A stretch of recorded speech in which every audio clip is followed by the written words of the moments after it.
called it the history palette, and I pulled it out on its own so I could see everything. You can see why the default of 20 states of history is not enough. You run out real quick. And you go to view history? Well, you call up the window that Okay. has history if it's not already up. Yeah. In this case, it was embedded over here like I would normally have it. But I can't see the whole thing. So rather than just mess up all these menus real quick, I just pulled it out here and then just pulled out the whole menu. Now, if there was 100, this wouldn't be big enough either. Now, is that something you did accidentally when you were working on it? Yeah, I had no idea that I don't know how I did it. Oh, So there's just two ways noticed of it later on it investigating wasn't that. like on the photo. No. I could have gone back just to open, and I would have seen that it disappeared. Oh, So that tells me Okay. right there, it got added. right. But what I did do is I looked at these brush tools and I said, well, did it get added in this set? No.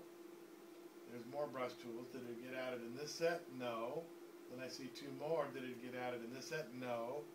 And then I look up here, and here is this little brush tool right after the open that looks to me like it was an accident. Okay.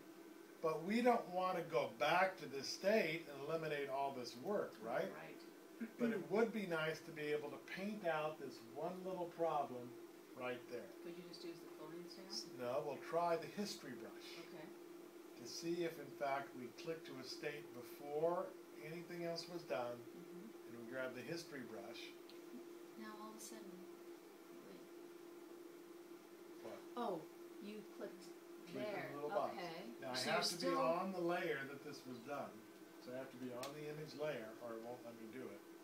Now if I cropped it, this wouldn't work Okay. because it would no longer be in the same place. So now I need to get a tiny little history brush, and hopefully we'll just be able to wipe it out right there. Wow, that's so cool. It's a Photoshop time machine, Yeah. right? The history brush and the history state. Why did that work? I mean, you went back, seeing it. Because I went back to a state before I did that. I selected the history state to paint to, the state just before I opened. Okay, so it doesn't have to be the very first, I mean, if it was happened here, you It wouldn't could matter go where it there. was, I have to just go to a state before I Right made the before mistake. it, okay, Or even if it's not a mistake, something that I just need to modify or clean up a bit. okay. Because it might not have been a mistake, it might have just, the edit might have extended into an area you didn't want. And the history brush is The little brush with a circle. To circle back through time. okay. I can go there. And that's one of the reasons in Photoshop preferences right up front under performance, I type in 200 rather than the default 20. Yeah. And that can really bog you down in terms of memory, but it gives you at least 200 different possibilities to go back through. Does that make sense? Yeah, I can see where it would be really good. Well, in this case, it meant all of your edits have been left alone, except we stripped out that one little inadvertent thing. The power of the history brush and the history states. If it's only for just comparing them before and after, it's real quick and you can go back further than just a single undo. And you can see what you're going back to.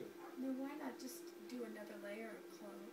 Why would you fake something when you can undo the problem? It's a selective undo to a prior edit. And then I would return the history palette to where it was, so it's out of line. Problem solved. Okay? All right. Thank you. So before we go